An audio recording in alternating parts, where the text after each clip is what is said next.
Greetings. This is going to be a reading of The Many Adventures of Tare Krook, my first and only haiku story that is in 3 parts. The first part will be the beginning. Without further ado, Mr. Krook had love. It was all that he wanted. His love sleeps buried in a small, quiet town. A cemetery he lived, handles all the dead. He talked to someone, an imaginary friend. His presence was real. His life was tragic. He lost many in his day. A lone officer. Not just veteran, Tare Krook studied the arcane. Not for bad, mind you. The feeling of love was unbearable at times. Some dead were his mates. The townsfolk liked him. He entrusted them in kind, did not know his deeds. Terror will soon one day from the parts of the deceased. A lover he'll have. On a full moon night, within his mausoleum, his work had begun. 5 days, 7 nights, hard at work among his dead, mixing and matching. Despised tragedy, the poison in the goblet, for his love did drink. For her memory, her likeness he encompassed from decaying meat. The townspeople smelled the stench that drifted amongst. His work was finished. Magnificent beaut, a shadow of his woman, a reason to love. Received a warning, his ever watchful friend Job. Ignored him, he did. He told Mr. Krook bad things on the horizon. Denied it, he did. Job shrugged his shoulders, walked away from the couple. Privacy he gave. He happily stared the revenant of his wife, blessed him with a kiss, made beautiful love. Suspicions within people assured them all's fine. Offered them dinner. In town square they shared a feast. Job came along too. Nancy, Tare Krook's love, grew with unease, walked the graves. A ship flew past her. A bad sign she knew. It went towards the busy town, off to warn her love. All was merry there. Even Job enjoyed himself. The ship had landed. The winged beast yawned wide, and out of the monster's mouth rushed hostile beings. Screams busied the air. Beams of light pierced through the throng.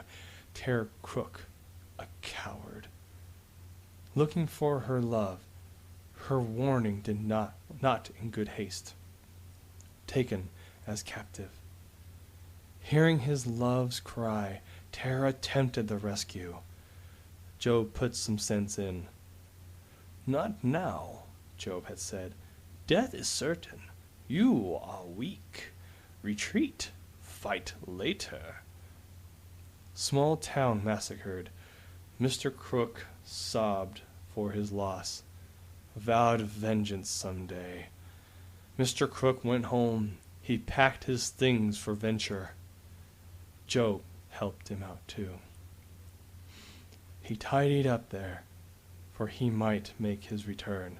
Said, "Goodbye, graveyard." Their first proceedings, the direction that it went, they headed that way. After many miles, approached another village. Small folk dwelt in there. They were such queer folk that wore red instead of green. Leprechauns they were, all constipated. They were prairie dogging it. They all smelled like shit. Tare paid for lodgings, so expensive he spent all. Now he's in a fix. Tare and Job conjured. He planned to get money back. An undead monster. Frightened leprechauns. The shit was scared out of them. They no longer stank. Thankful leprechauns gave Tare Krook an elixir. In preparation, a sacred magic known only to leprechauns can now summon gold. The next town in place, the whole place there was a slum. The dirty humans, controlled by a man. He was wealthy with a wife. They did not like him. The stranger welcomed, made Tare Krook as a savior, pleaded him to help. The plan was simple. Sleep with the wife to wake her. She was a goddess. Tare Krook was unsure, but to be rid of evil, decided to help. Set up a meeting. Tare snuck into the mansion.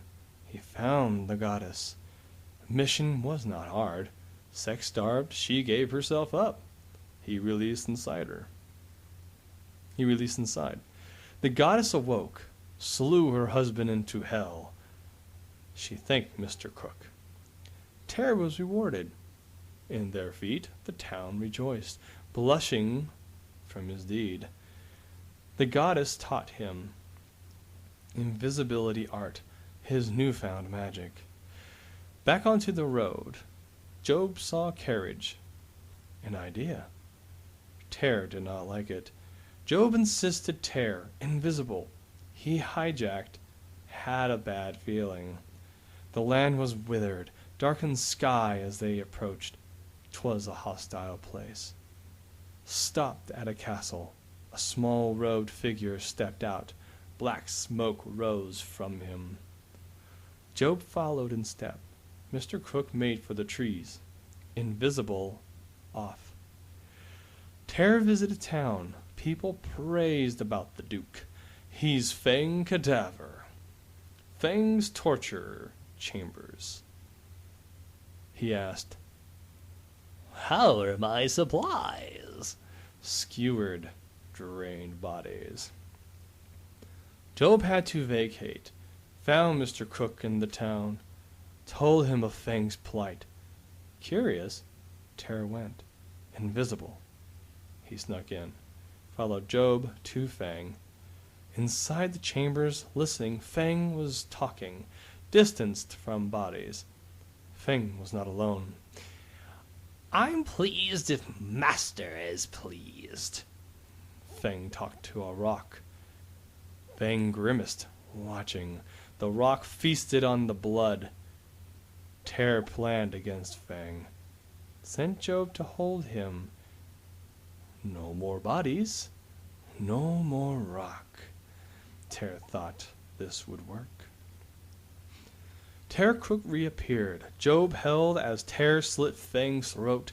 Blood-sucking rock pissed. Within the rock's wrath spat blood as it cast a spell. Banished Mr. Krook.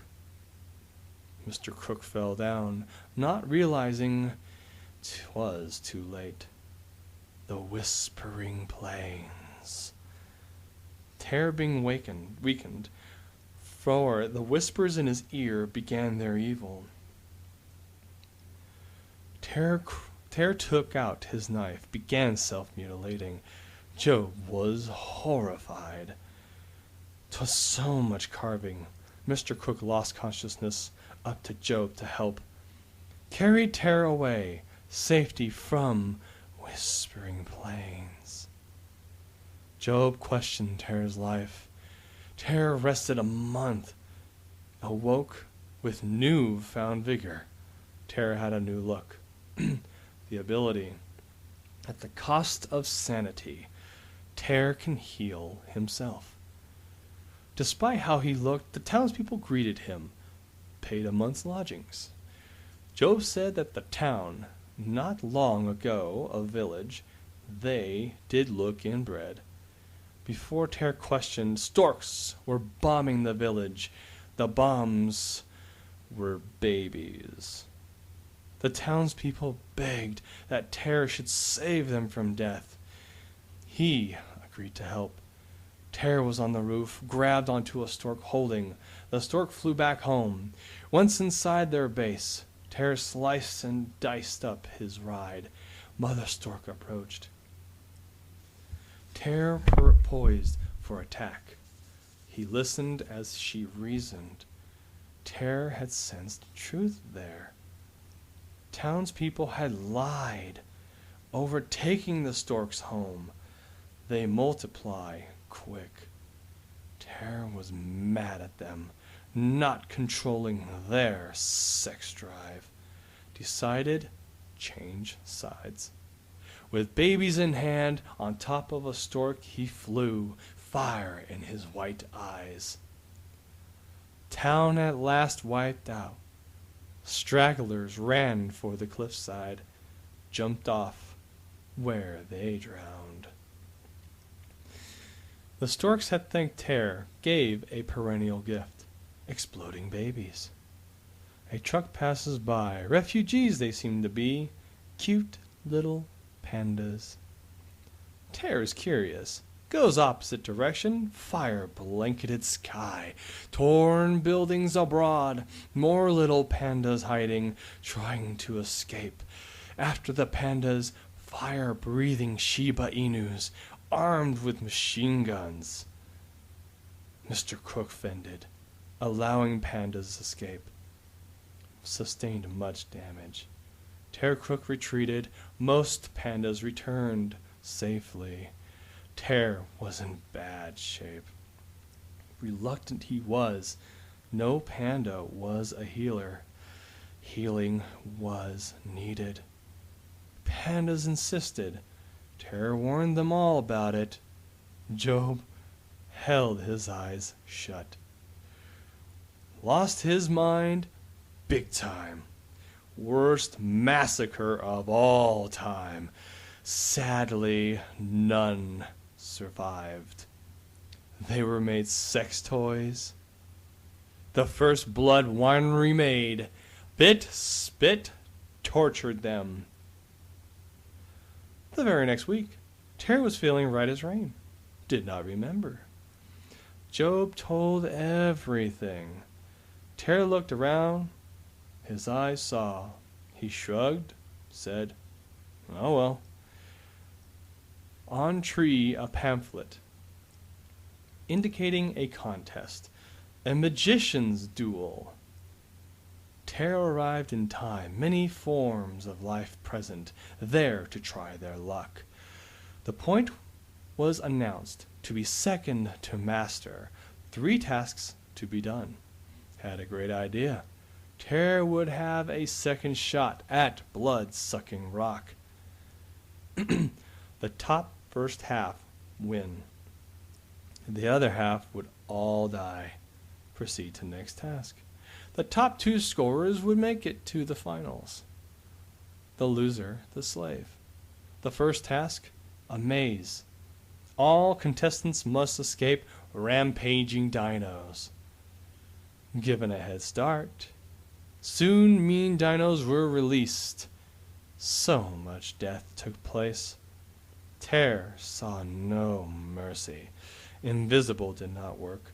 He had to think quick. Dinos were gaining. Used babies as distraction. He barely made it. Assassination. This would be the second task for all survivors. Tare had it easy. Invisible he would kill using his babies. 2 survivors left. Tare undoubtedly was one. On to the last task. Second opponent, an ice sorcerer extreme. Victims were frozen. Hepatitis J, exuding great confidence, looked down upon Tare. Time for final test, the most difficult of all, lighting the candle. One must light candle without melting any wax. Ice sorcerer first. Summoned his magics, the sorcerer froze the wax, could not light candle. It was Tare Krook's turn. though this was a simple task. How could he light it? No power of flame. Much time passed, then suddenly Tare had an idea. Wily as he is, conjured up a great fortune, won from bribery. As mentioned before, took Sorcerer as a slave, now party of 3. Given directions, Tare was on his way to Rock. Will not fail this time. Ice Sorcerer J soon mutinied against Tare. A battle was waged. Jay shot out ice beams, but Tare was too quick for him. A big surprise brewed. With Job to help Tare, made Jay a new believer in telepathy. After Tare proving his superiority, they proceeded on. Before them a cave, full of light, yet no light source. The path. They pressed on. Peculiar the place, circles of shadow moving. The inhabitants, creatures of darkness, curiosity in them, began to approach. Harmless they appeared. Tare reached out to contact one. Bare, sharp teeth were shown. Tare jumped back from shock. All the shadows showed their sharp teeth. A plan was in need. One lunged out at Tare. His midsection was target. A nasty blowjob. Manless, Tare screamed much. Jay put up a wall of ice. Shadows stuck, sucking. An escape attempt, thwarted by more dark shadows. The end was soon near. Babies could not kill. Invisible, Tare was seen. They cared not for gold. Seeing all the hopeless, Tare ordered lights to be out, to not see his death. Hepatitis J put out all fires in the cave. All awaited death. Hours long after passed. Alive they all still remained. Figured they had left. Job's sensor powers led Tare and Jay out of cage. Jay still owed by Tare. A mountain castle, a clean village at its base, which lay before them. Still shaken from cave, they proceeded with caution, in hopes for fortune. Pleasant-looking place. Residents not so pleasant. They all looked undead. Much to Tare's surprise, the ghouls welcomed him as king, bowing to his will. Tare asked who they were. Remnants of his creations. This was their reply. Confused, what's implied? Tare's question interrupted, carried off to throne. Once situated, the remnants explained to Tare they were his children. Mother gave blessings, better brother enslaved them. View Tare as savior. Tare asked about rock. Remnants confirmed in mountain. Tare asked them to help. Unquestionably, Tare and the ghoul army marched on to Mount Cleaner. Forgot to tell Tare, a guardian at entrance, a dragon named Frank. Tare met Frank promptly, a kind and proper dragon, forgot his purpose. Sparks flew when he spoke, a bad sign for his army. Tare was a tad late. Ghoul army blew up. Frank apologized to Tare. Tare did not miss them. Frank recognized Jay, a milkmaid from cows Frank ate. Jay told him to shut up. Tare and Job laughing. You were a wuss before this? They kept on laughing.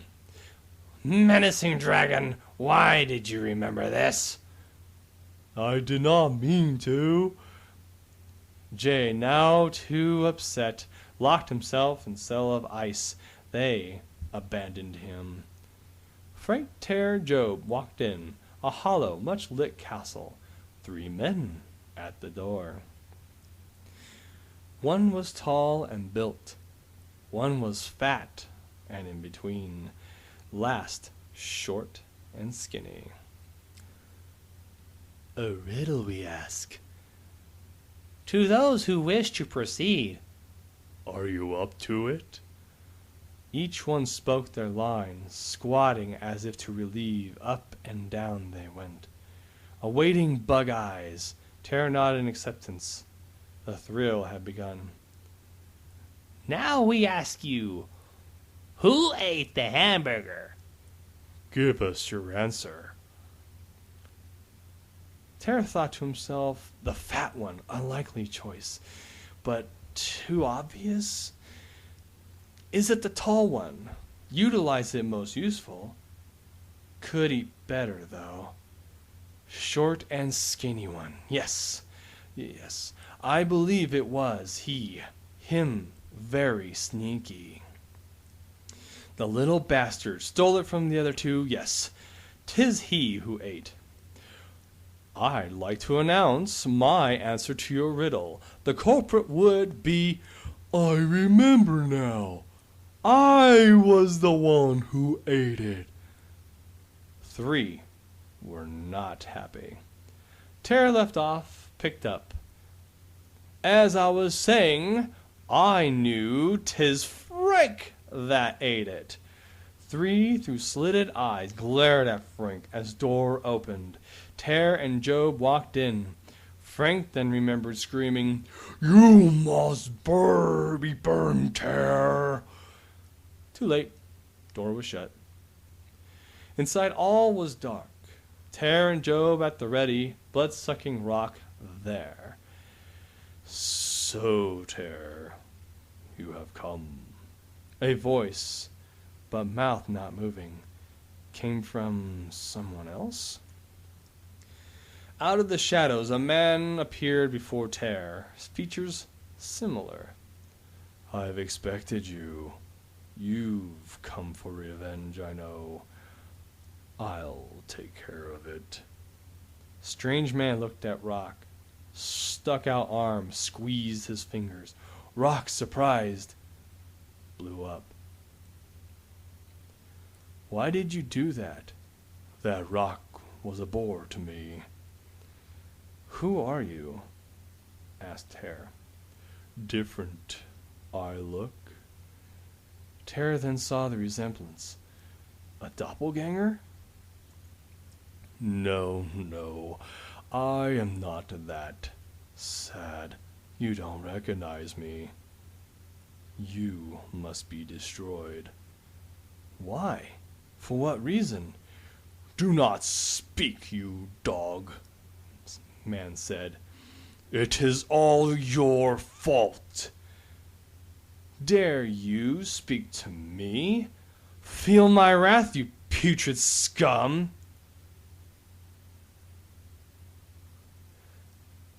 No, feel mine, father. Shocked at this knowledge, stunned Tare prolonged Job's attack. Son had attacked first. Son's telepathy surpassed even that of Tare's. The power's name? Volt. Volt faster than Job. Knocked out Job, then picked up Tare. Tare up against wall. Opportunity. Son got in his father's face, told him of his plight. I kidnapped mother. I then had to destroy her. You are my last piece. I'm miserable.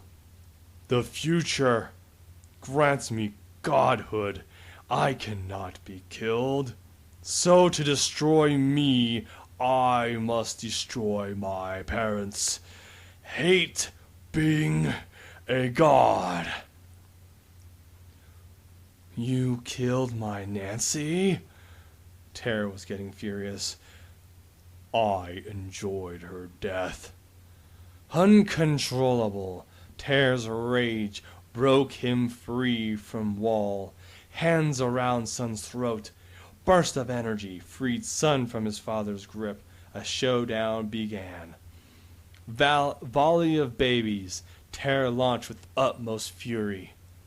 Easily repelled, Sun shot the bright beam, pierced his chest, knocked against Wall, had to heal himself. Tare, now all better, came after his son stomping, crazy look in eye. Sun marveled at him, came, shot another beam at Tare. Beam had no effect. Tare was getting close. Could not kill his father now, must think of something. Before Tare attacked, a dimensional portal his son had summoned. Tare fell into it. Sun had closed it up for good. This adventure ends. And so concludes the first part of the many adventures of Tare Krook by me, Timothy Graves. Stay tuned for its... I can't even put words to it. But I am very happy and very excited and very accomplished with the literature that I have created in the second part to Tare Krook. Thank you, and until next time.